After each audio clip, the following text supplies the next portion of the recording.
ఇంకా వాళ్ళ బొంద తెలివికి నిన్న వారి పార్టీడే మంది పెట్టలు అదేందో పోలింగ్ పెట్టిన వాడు చూసారా మీరు? ఆ పోలింగ్ పెడితే 70% మనకు వచ్చింది, 30% మనకు. వాడు పెట్టిందే మనం పెట్టింది కాదు.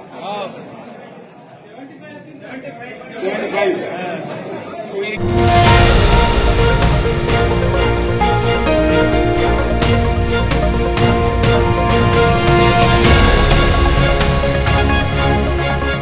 ప్రాజెక్టు చెరువు కింద నీళ్ళు తీసుకుంటే బంద్ చేసినాం, నీటి తీరువ రద్దు చేసినాం. అట్లా ఎన్నో సదుపాయాలు చేసుకున్నాం. రైతులు బాగా జరుగుతుండే. అప్పుడప్పుడు ఏమవుతుంది, కొన్ని దుష్ట దినాలు వస్తాయి, చెడు గడియలు వస్తాయి.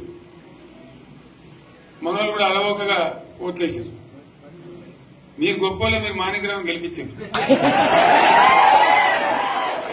కొన్ని నియోజకవర్గాలలో అత్యాశకు పోయి నేను చెప్పినప్పుడు అప్పుడు మంది మాటలు పట్టుకుని మారమానం పోతే మళ్ళా చివరికి ఇల్లు కాలిపోతారు. వీళ్ళని నమ్మితే అమాంతం మింగుతారు, మోసపోతాం. రైతు బంధుకు రామరామ అంటారు, దళిత బంధుకు జై భీమ్ అంటారు. వీళ్ళు ముంచుతారా ఆయన అని చెప్పిన ఆయన వాడు తులం బంగారం ఇంత నీకు బంగారం వడ్డానం పెడతాను కానీ ఆయన నమ్మి ఏమో మీ సంగతితో చూద్దామని ఆయనతో వేశారు. వేసింది ఇరుకపోయారు, బావిలో పడ్డారు, అయిపోయి ఉన్నాయి అన్ని ఇప్పుడు. మళ్ళా మొదటికి వచ్చానా కైలాసం ఆడలో పెద్ద పంపించినట్టే అయింది మళ్ళీ. అంతే కదా, ఆలోచన లేకుండా ఎటు పడితే అటు ఎవడో ఏదో చెప్తే నమ్మి ఓట్లేస్తే ఏమైంది అనేది ఒక మంచి గుణపాఠం ఇది తెలంగాణ. గ్యారంటీగా మంచిగా సంసారం జరుగుతుంది. తువ్వకచ్చినాం, రైతులు ఇంత ముఖం తెలివైతుంది, ఇంత బాకీలు కట్టుకుంటుండ్రి.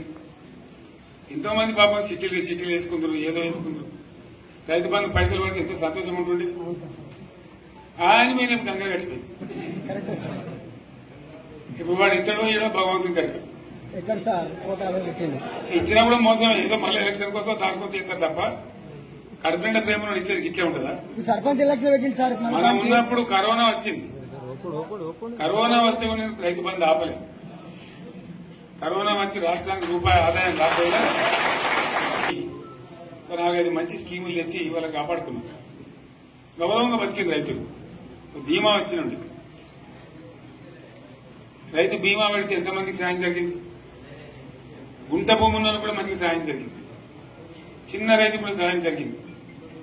అట్లా అందరికి మనం గొర్రెల కాపలకు గొర్రెలు వేయడం కానీ, చేప పిల్లలు కానీ, అనేక రకాల అన్ని వర్గాల ప్రజలను ఎట్లా ఆదుకోవాలని అట్లా ఆదుకున్నాం.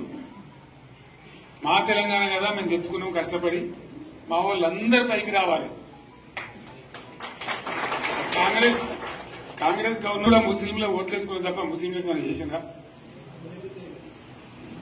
ఇమాం మౌసాలకి మన జీతం ఇచ్చిందా?